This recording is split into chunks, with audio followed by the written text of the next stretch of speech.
The 1957 Chevrolet Bel Air.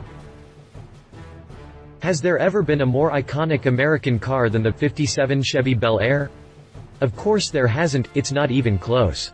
Not even the Model T is as much a symbol of its age as the Bel Air. It represents American middle-class post-war prosperity perfectly, and is a rare example of a car with styling that was exactly in line with contemporary fashion and design. There is something of a downside to this, though. The car has become such an icon that its greatness is now either taken for granted or completely ignored in the belief that its popularity was more about trendy fashion than the car itself. But the Bel Air really was a fantastic car, Chevrolet's top mainstream, defined as not the Corvette offering. And the generation of the car we're talking about here actually includes the model years from 55 to 57, but styling and options were tweaked each year, and the 57 is now considered to be the quintessential Bel Air. The car was just the right mix of style, performance, and had an appealing price tag. It was a huge hit in showrooms, and was even a much bigger technical achievement than it usually gets credit for. Continue reading to learn more about the Chevrolet Bel Air. Exterior. This was a period in GM history where several marques really only offered one main model in a variety of body styles and trims. As such, Bel Air isn't really a model name, but rather the top trim level for Chevrolet's primary model. As such, its bodywork is broadly similar to most other Chevrolets at the time, and it was offered in no less than 7 different body styles.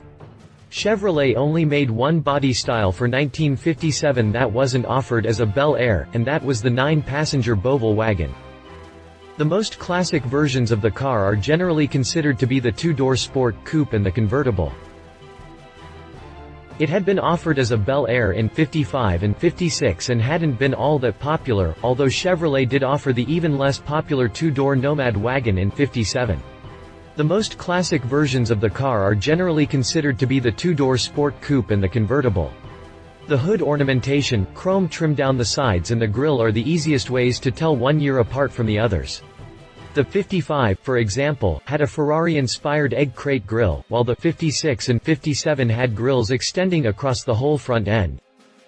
The tail fins are at their biggest on the '57, but they are still far from the biggest examples to have come out of the '50s, and are about the limit of what you could still call tasteful. There is a lot of chrome used all over the exterior of the car, as well as gold accents. It's something that would considered hideous today, but it fits with the Bel Air's shape much better than it would with anything today.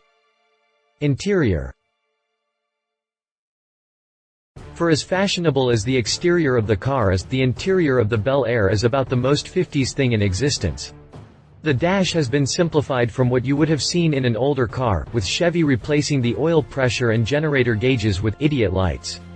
The simplified gauge cluster is dominated by a huge speedo and surrounded by polished metal. The top and bottom of the dash was usually color matched to the exterior paint, and so was one of the colors of the usually two-tone upholstery. It was an interior that could come across as either loud or restrained, depending on what color combination the customer chose, and plenty of them were made with some pretty bold color choices. But you can forgive that, because Chevrolet managed to make an interior that looks good in nearly any color. Drivetrain. Prior to the debut of the second generation of the Bel Air in 1955, Chevrolet hadn't used a V8 in any of its cars, including the Corvette, since 1918. The base engine was still an I6, the Blue Flame, out of the Corvette, which by all accounts ran more smoothly than the early small block V-8s, but the V8 was still hugely popular. And, since the Bel Air was the top trim, by '57 it was available only with a V8. Initially, the new engine was offered with either a 2-barrel carburetor and an output of 162 horsepower, or with a 4-barrel and the resulting 180 horsepower. A bigger 283 V8 was brought out later, and with a 4-barrel carburetor it made 220 horsepower. This was a reasonable amount, considering the car weighed less than 3,500 pounds. That's pretty close in both power output and weight to the current Chevrolet Malibu, just for a bit of modern context. A bigger 283 V8 was brought out later, and with a 4-barrel carburetor it made 220 horsepower. But the really important thing about the 283, which was also offered in the Corvette that year, was the optional, and very expensive, mechanical fuel injection. Fuel-injected models made 283 horsepower, and the option was advertised as the first mass-produced engine to make 1 horsepower per cubic inch. The expense of the fuel injection option made cars equipped with the feature very rare, but 283-equipped Bel Airs dominated NASCAR for a time, and today the 283 is the most sought after by collectors. Prices. Rarity is one of the more important factors in what drives classic car prices, and the Bel Air's starting price of just $2,000, about $17,000 in 2015 dollars, means that it was anything but rare.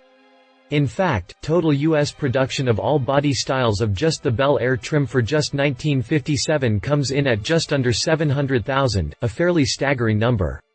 Still, different options are more rare than others, and prices can vary by more than you'd expect. Luckily, since so many were built, there is a lot of data about pricing available, and we have unusually accurate averages. The cheapest of the 57s are the regular 4-door sedans with the 265 V8 engine, which were also the cheapest when they were new. Today these go for about $19,000, or only just a bit more than the inflation-adjusted price when it was new. The most expensive is the convertible with the fuel-injected 283.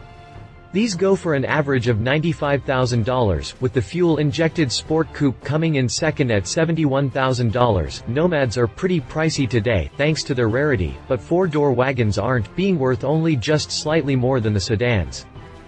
Competition. Ford Fairlane. Launched the same year as the second-generation Bel Air, the Fairlane was the biggest competitor to the Bel Air. In fact, for as popular as the Bel Air was in 1957, the Fairlane was even more popular, leading Ford to outsell Chevrolet for the first time since 1935. For the 57 model, Ford introduced the Skyliner retractable hardtop for the Fairlane.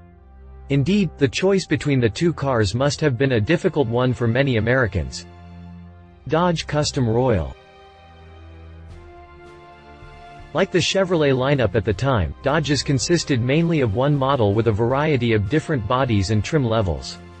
The Custom Royal was the top trim, and when the car was redesigned for 1957, it was a highly appealing car. It never did sell in numbers quite as big as those of the Ford or the Chevy, but this is probably at least in part because the redesign came so relatively late. Whatever it wasn't the lack of power that was problem. The Dodge might not have had fuel injection, but Dodge did offer bigger and more powerful Hemi engines for the Custom Royal. Conclusion. The 57 Bel Air is one of the greatest classics of all time. But unlike so many other great classics, it's not rarity that makes it special. With the Bel Air it's the opposite, the fact that there are so many of them around and how accessible that makes them. There is no better choice for someone who wants a classic 50s car and doesn't have the $1 million it takes to buy a Mercedes-Benz 300 SL. It's probably the first car you think of when you think of the 50s, and it captures the spirit of its decade better than just about any other car ever has. Love it. The definition of classic looks fuel injection for less than the price of a Mercedes. The last time that a car this popular could get away with such a wild interior. Leave it so common, a lot of people won't even turn to look. Fuel injection and a drop top quadruples the price. Red interiors are a lot to take. If you liked this video, please share your thoughts in the comments below and don't forget to hit the subscribe button.